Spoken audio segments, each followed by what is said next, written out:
Hello guys, Hindi vice shopping channel में आपका फिर से एक बार स्वागत है। और हम लेके आए भारतीय संविधान में टॉपिक है भारतीय संसद, जिसकी मैंने 2-3 क्लास करवा रखी हैं और ये लास्ट क्लास है। फिर इसके बाद में हम नया चैप्टर चालू करेंगे। दोस्तों, क्लास अगर अच्छी लगी हो तो लाइक, कमेंट, शेयर, सब्सक्राइब जरूर करना। तो चलिए क्वेश्चनों को शुरू करते हैं। निम्नलिखित में से किस विधेयक को संसद के प्रत्येक सदन द्वारा अलग अलग विशिष्ट बहुमत से पारित होना चाहिए? तो इसका सही आंसर दोस्तों क्या होगा? ऑप्शन नंबर डी, संविधान संशोधन विधेयक। और ये कौन से आर्टिकल के अंतर्गत आता है? ये आता है 368(2) के अंतर्गत। ठीक है दोस्तों, चलिए अगला प्रश्न।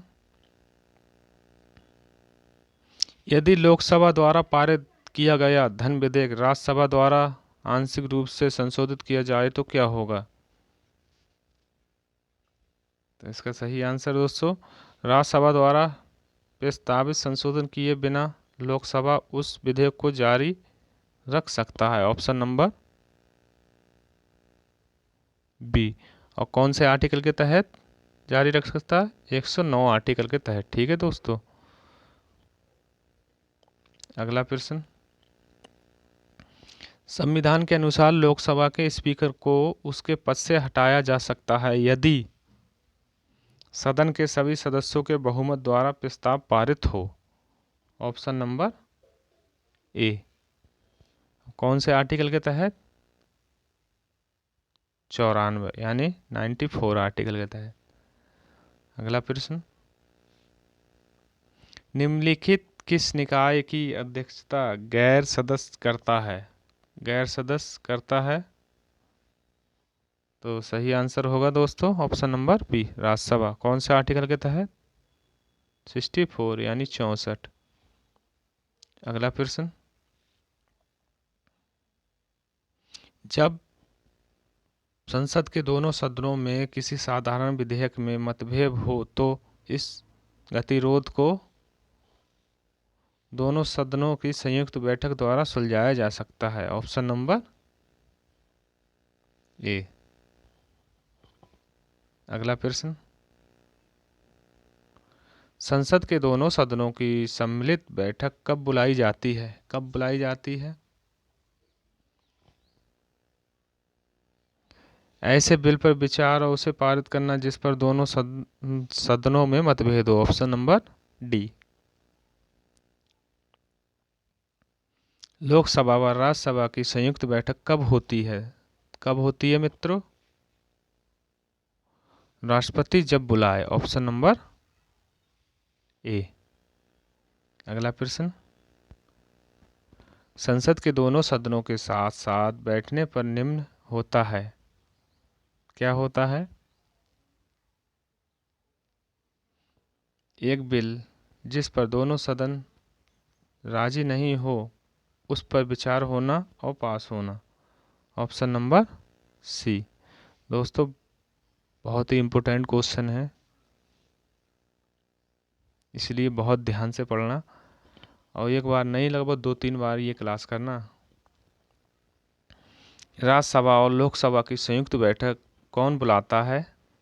तो कौन बुलाता है दोस्तों राज्यसभा और लोकसभा की? तो ये बुलाते हैं अपने प्रथम व्यक्ति राष्ट्रपति। और राष्ट्रपति कौन है? रामनाथ कोविंद। अगला प्रश्न। भारतीय संविधान का कौन सा अनुच्छेद राष्ट्रपति को लोकसभा भंग करने की शक्ति प्रदान करता है? तो ये आर्टिकल करता है 85। Option number C. अगला प्रश्न।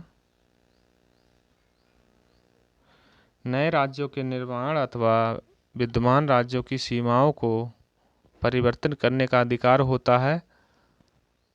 तो ये होता है दोस्तों संसद को। यानी नए राज्य बनाना, किसी राज्य का नए राज्य बनाना, कोई भी कानून बनाना वो संसद का होता है। ठीक है दोस्तों, और कौन से आर्टिकल के तहत इसे है? तो अनुच्छेद 3 के तहत। ठीक है दोस्तों, अगला प्रश्न। सरकार का वर्गीकरण संसदीय अथवा अध्यक्षीय रूप में किया जाता है, विधायिका तथा कार्यपालिका के बीच संबंध के आधार पर। Option number A. अगला प्रश्न, निर्णायक मत है। निर्णायक मत क्या है? इलेक्ट्रॉनिक मशीन द्वारा दिया गया मत, या जब दोनों पक्ष सहबद्ध यानी टाइड हो तो निर्णायक मत है। यानी जब दोनों पक्ष सहबद्ध हो तो निर्णायक मत। ठीक है दोस्तों, ऑप्शन नंबर डी। अगला प्रश्न,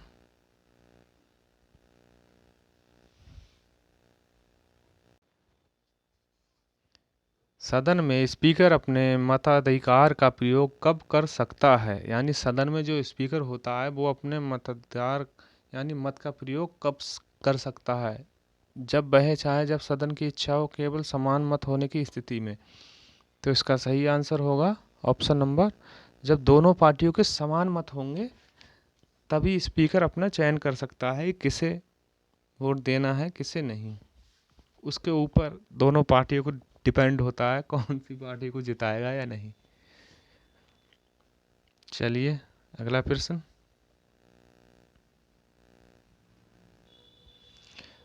संघीय मंत्रिपरिषद अपने आचरण के लिए किसके प्रति उत्तरदायी होती है?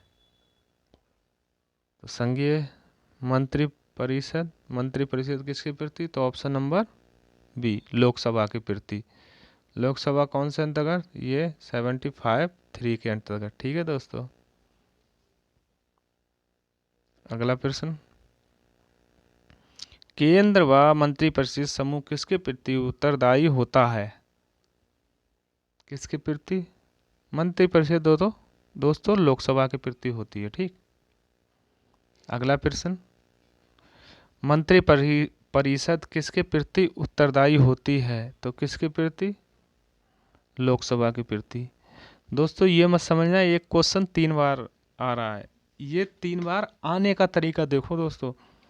ये नहीं है अगर एक क्वेश्चन 10 बार आया है प्रैक्टिस सेट में तो इसका ये मतलब नहीं है कि 10 बार आया है वो क्वेश्चन। ये देखो किस किस तरीके से बनाया गया है ये क्वेश्चन।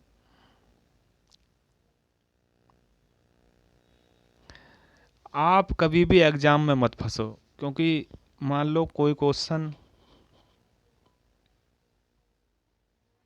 अगर नया क्वेश्चन आता है पुराना क्वेश्चन आता है तो एग्जामिनर ये नहीं पूछता है कि भारत के राष्ट्रपति इस समय कौन है, यानी 45 में 48 में 49 में राष्ट्रपति कौन है, ऐसे पूछता है।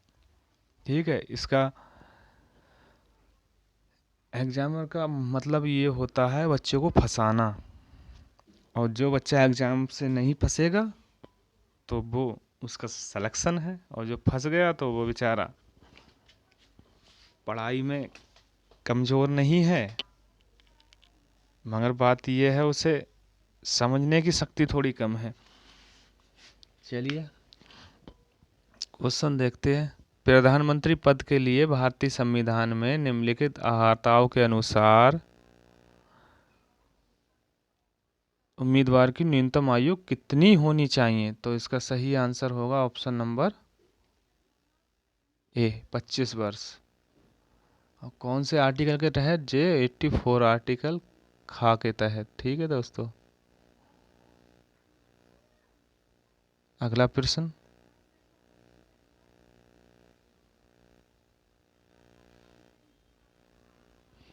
लोकसभा में कोरम पूर्ति हेतु सदस्यों की न्यूनतम आवश्यक संख्या कितनी निर्धारित है? तो कितनी निर्धारित है दोस्तों? तो इसका सही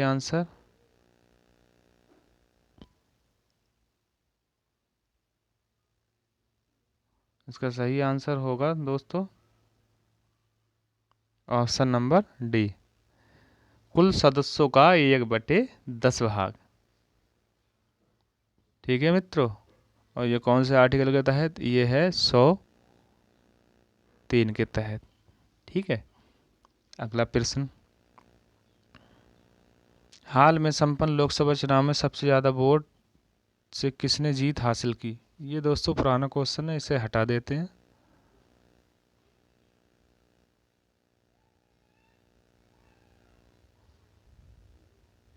ये आया क्वेश्चन, भारत सरकार के व्यय को नियंत्रण करने की शक्ति किसके पास होती है? भारत सरकार के व्यय को नियंत्रण करने की शक्ति किसके पास होती है? तो इसका सही आंसर होगा ऑप्शन नंबर ए, संसद के पास। अगला प्रश्न, भारत में कार्यकारिणी निम्नलिखित के प्रति प्रत्यक्ष रूप से उत्तरदायी होती है? तो इसका सही आंसर होगा ऑप्शन नंबर डी, विधानमंडल। अगला प्रश्न, निम्नलिखित में कौन सा विधेयक राज्यसभा में पहले प्रस्तुत नहीं किया जा सकता? राज्यसभा में पहले प्रस्तुत नहीं किया जा सकता, तो ऑप्शन नंबर ए, धन विधेयक। धन विधेयक दोस्तों ये पहले लोकसभा में ही प्रस्तुत होता है, राज्यसभा में नहीं होता है, ठीक है।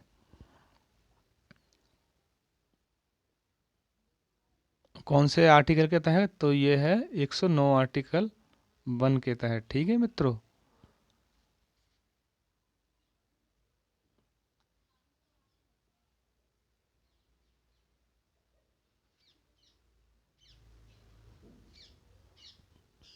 चलिए अगला प्रश्न, संसद के दोनों सदनों के सदस्य रहे बिना कोई व्यक्ति कब तक मंत्री के रूप में बना रह सकता है? कब तक बना रह सकता है?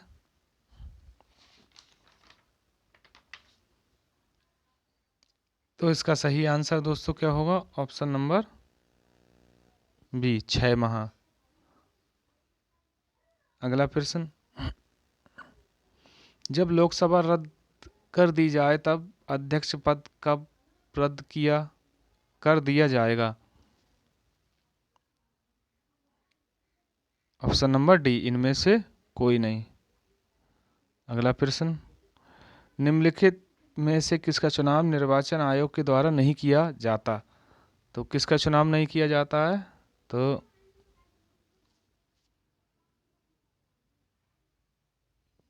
ऑप्शन नंबर सी, मुख्यमंत्री का। और ये कौन से आर्टिकल के तहत? ये होता है 324।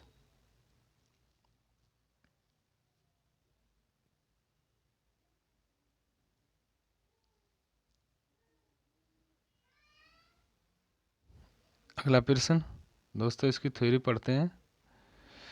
अनुच्छेद 324 के अनुसार निर्वाचन आयोग द्वारा राष्ट्रपति उपराष्ट्रपति के चुनाव का अधीक्षण करता है, जबकि मुख्यमंत्री का चुनाव निर्वाचन आयोग के द्वारा नहीं किया जाता। मुख्यमंत्री को राज्यपाल नियुक्त करता है, ठीक है। अगला प्रश्न, भारत में दोपहर में प्रथम बार किसने बजट पेश किया? तो किसने किया था दोस्तों? इंपॉर्टेंट क्वेश्चन है। तो ऑप्शन नंबर यशवंत सिन्हा, ठीक है। यशवंत सिन्हा ने वाजपेयी सरकार में, अटल बिहारी वाजपेयी 1999 में से 2007, ठीक, तक वित्त मंत्री रहे थे। इन्होंने इस दौरान 4 बजट पेश किए। वर्ष 1999-2000 का बजट इन्होंने दोपहर में पेश किया। इन्होंने 1999 और 2000 का बजट दोपहर में पेश किया था, ठीक है, 5:30 बजे। राष्ट्रीय विकास परिषद के सदस्य कौन होते हैं? तो कौन होते हैं दोस्तों? तो सही आंसर होगा इनमें से कोई नहीं। अगला प्रश्न, निम्नलिखित में से कौन राष्ट्रीय विकास परिषद का सदस्य नहीं है? तो कौन नहीं है दोस्तों? तो प्रधानमंत्री भी है, राज्यों के मुख्यमंत्री, योजना आयोग के अध्यक्ष भी है, मगर भारत के राष्ट्रपति नहीं है। Option number D. अगला प्रश्न, संघीय सरकार का मुख्य लाभ है, संघीय सरकार का मुख्य लाभ है, यह क्षेत्रीय स्वायत्तता के साथ राष्ट्रीय एकता को एकीकृत करता है। Option number B. अगला प्रश्न, निम्न में से कौन सा बिल संसद के दोनों सदनों में विशेष बहुमत से पास होना अनिवार्य है? तो कौन सा बिल है दोस्तों? तो ये संविधान संशोधन संबंधित बिल, ऑप्शन नंबर डी। और ये संविधान संशोधन कौन से आर्टिकल के तहत? तो ये आता है 368 और 2 के तहत। ठीक है दोस्तों।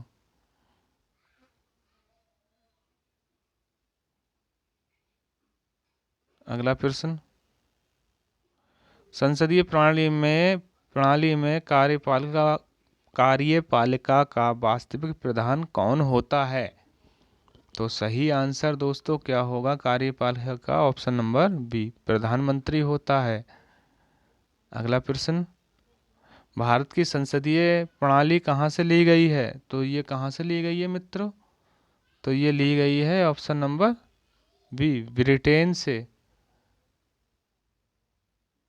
इसका आधार जो है वो अधिनियम 1935 के अंतर्गत है। ठीक है मित्रों। अगला प्रश्न, निम्न में से किस संविधान से भारतीय कानून की अवधारणा संसदीय व्यवस्था तथा कानून निर्माण विधि की प्रेरणा मिली? तो इसका सही आंसर दोस्तों क्या होगा? ऑप्शन नंबर बी, ब्रिटिश संविधान। अगला प्रश्न, संसद किसके बिना काम नहीं कर सकती? संसद किसके बिना काम नहीं कर सकती? तो इसका सही आंसर दोस्तों क्या होगा? ऑप्शन नंबर, संसद सदस्य के बिना, ऑप्शन नंबर डी। अगला प्रश्न,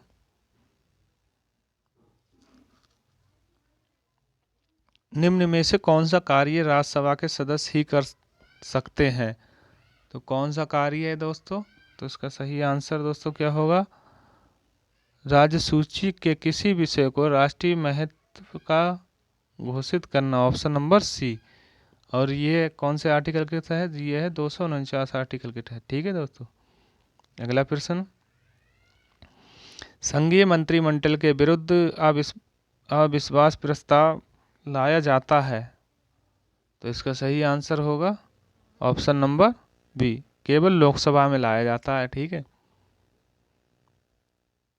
अगला और इस क्लास का अंतिम क्वेश्चन है दोस्तों, इस चैप्टर का भी अंतिम क्वेश्चन है, कार्यपालिका न्यायालय के पृथक्करण का सिद्धांत संविधान के किस भाग में वर्णित है? तो सही आंसर दोस्तों क्या होगा? ऑप्शन नंबर सी, नीति निर्देशक तत्व।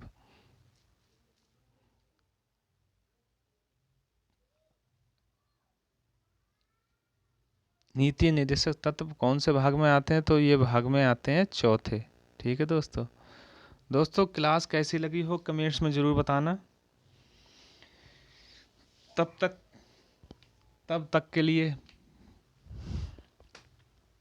पढ़ाई करते रहना दोस्तों। अगर क्लास अच्छी लगी हो तो अपने दोस्तों में, रिश्तेदारों में क्लास को सेंड कीजिए। सब्सक्राइब करने के लिए बोलिए दोस्तों। देखिए आप लोगों का सपोर्ट है। मिलते हैं फिर अगली क्लास में एक नए चैप्टर के साथ। तब तक के लिए दोस्तों धन्यवाद।